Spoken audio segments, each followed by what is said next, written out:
दोस्तों, आज मैं आपको एक कहानी सुनाने जा रहा हूं। इस कहानी के माध्यम से आज आप यह समझ जाएंगे कि कर्म क्या होता है, क्योंकि हर एक इंसान का कर्म ही उसके सुख और दुख का भागी होता है। सही कर्म उसके सुख का भागी होता है और गलत कर्म उसके दुख का भागी होता है। एक बार की बात है, महात्मा गौतम बुद्ध जी के एक शिष्य ने यह प्रश्न किया कि हे भगवान, कर्म क्या है? महात्मा गौतम बुद्ध जी मुस्कुराए और उन्होंने जवाब दिया, वत्स, मैं तुमको एक कहानी सुनाने जा रहा हूं।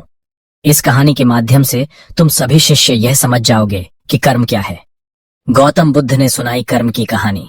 राजा और दुकानदार की चंदन की लकड़ ढी। एक राजा था, वह अपने मंत्री के साथ देश का भ्रमण करने निकला। भ्रमण करते करते राजा और मंत्री एक बाजार में पहुंच गए। उस बाजार में राजा का ध्यान एक दुकानदार के ऊपर गया। राजा के मन में न जाने क्यों यह विचार आया कि मैं इस दुकानदार को कल फांसी की सजा दे दूं। यह बात राजा ने अपनी मंत्री को बताया। मंत्री कुछ बोले उससे पहले राजा उस दुकानदार के दुकान के सामने से आगे निकल चुके थे और दूसरी बातें करने लगे। मंत्री बहुत ही चिंतित हो गया। यह बात समझ नहीं पा रहा था कि दुकानदार की गलती क्या है। दुकानदार से बिना कुछ बात किए, बिना कुछ सोचे समझे महाराज ऐसा फैसला लेने के बारे में क्यों सोच रहे हैं। राजा और मंत्री भ्रमण करने के बाद राज दरबार वापस चले गए। मंत्री को रात भर नींद नहीं आई। सुबह जगने के बाद मंत्री एक साधारण प्रजा का रूप बनकर उस दुकानदार के पास गया और उस दुकानदार से पूछा, तुम क्या बेचते हो? दुकानदार ने जवाब दिया, मैं चंदन की लकड़ी बेचता हूं। फिर मंत्री आसपास के लोगों से दुकानदार के बारे में पूछना शुरू किया। सबने जवाब दिया कि दुकानदार किसी से बोलता नहीं है, हमेशा दुखी रहता है।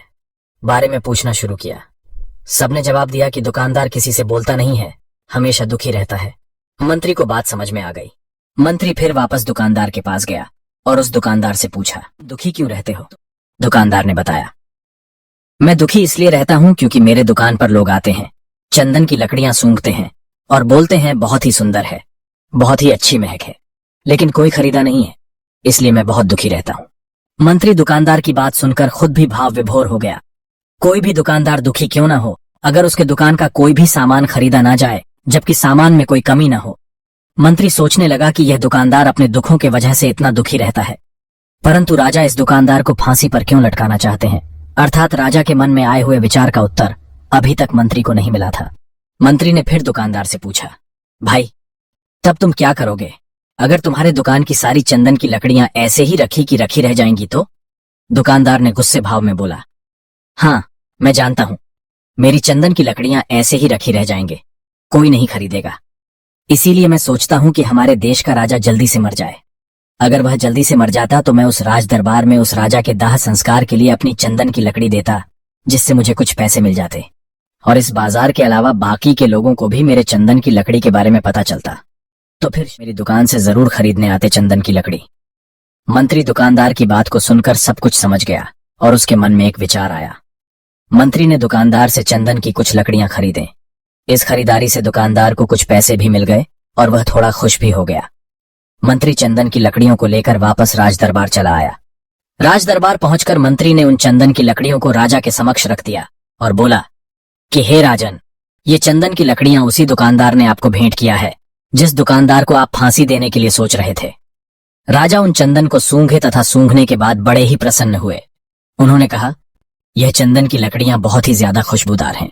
और दुकानदार के इस अनोखे भेंट से राजा बहुत खुश हुए और मंत्री को कुछ स्वर्ण मुद्राएं दिए तथा बोले, जाओ, उस दुकानदार को ये स्वर्ण मुद्राएं इनाम में देना और बोलना कि आज के बाद महल में जब कभी भी चंदन की लकड़ी की जरूरत पड़ेगी तब तुम्हारे दुकान से ही चंदन की लकड़ी ली जाएगी। मंत्री जी मुस्कुराने लगे तथा ये अब तो राजा के मन में उस दुकानदार को फांसी देने का विचार आ ही नहीं सकता, क्योंकि अब तो हमेशा राज दरबार के लिए चंदन की लकड़ियों का इंतजाम की जिम्मेदारी उस दुकानदार को जो मिल गई है। मंत्री स्वर्ण मुद्राओं को लेकर वापस दुकानदार की तरफ चल दिया। इधर राजा इस विचार में पड़ गए कि वह दुकानदार तो बड़ा ही अच्छा इंसान है।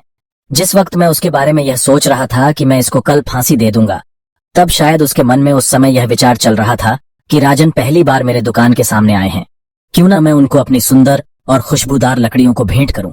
और आज उसने मुझे भेंट भी किया। बेवजह ही मैं उसको फांसी देने के बारे में सोच रहा था। इधर मंत्री दुकानदार के पास पहुंच गया। मंत्री ने राजा के द्वारा दी गई स्वर्ण मुद्राओं को दुकानदार को देते हुए कहा कि जिन चंदन की लकड़ी को कल मैं खरीद कर लेकर गया था, उन चंदन की लकड़ियों को राजा ने बहुत पसंद किया और इनाम के तौर पर तुमको यह कुछ स्वर्ण मुद्राएं दिए हैं। ये दुकानदार बहुत ही खुश होने लगा। साथ ही साथ को यह भी बताया कि अब आज के बाद राज दरबार में जब कभी भी चंदन की लकड़ियों की जरूरत पड़ेगी तो सारी चंदन की लकड़ियां तुम्हारी दुकान से ली जाएगी। दुकानदार मंत्री की बात सुनकर बहुत ही खुश हो गया। मंत्री ने दुकानदार से पूछा, क्यों भाई, तुम तो राजा के बारे में इतना बुरा भला सोचते थे, लेकिन राजा देखो तुम्हारी कितना चिंता करते हैं। राजा कितने अच्छे हैं। राजा अपनी प्रजा के बारे में कभी भी गलत नहीं सोचते हैं। दुकानदार मंत्री की बात से सहमत हो गया और बहुत दुखी हुआ। दुकानदार मंत्री से बोला, मैं कितना गलत सोचता था राजा के बारे में। राजा तो बड़े ही अच्छे हैं, बड़े ही भले राजा हैं। भगवान करे कि राजा की बहुत ही लंबी आयु हो। यह बात सुनकर मंत्री भी बहुत खुश हुआ। फिर मंत्री वहां से वापस राज दरबार को चला गया और यहीं पर महात्मा गौतम बुद्ध जी ने इस कहानी को समाप्त कर दिए। फिर अपने शिष्यों से उन्होंने पूछा कि अब बताओ कि कर्म क्या है। विचार ही हमारे कर्म होते हैं।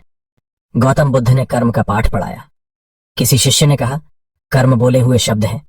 किसी शिष्य ने कहा, कर्म वाणी है। तो किसी ने कहा, कर्म सोच है।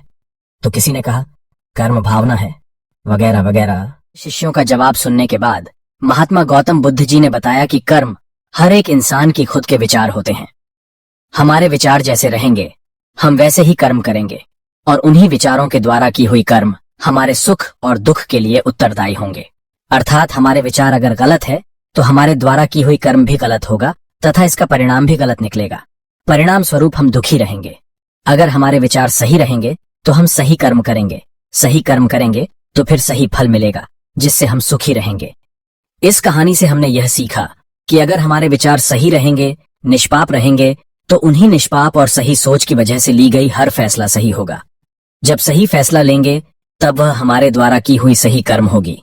जब सही कर्म होगी हम मिलेगा, जिसके वजह से हम सुखी रहेंगे, हम खुश रहेंगे। तथा इसी जगह पर अगर हमारे विचार गलत रहेंगे तो हमारे द्वारा ली गई फैसला भी गलत होगा और किया गया कर्म भी गलत होगा, जिसे दुष्कर्म कहा जाता है, और उन्हीं दुष्कर्म के वजह से परिणाम भी गलत मिलेगा।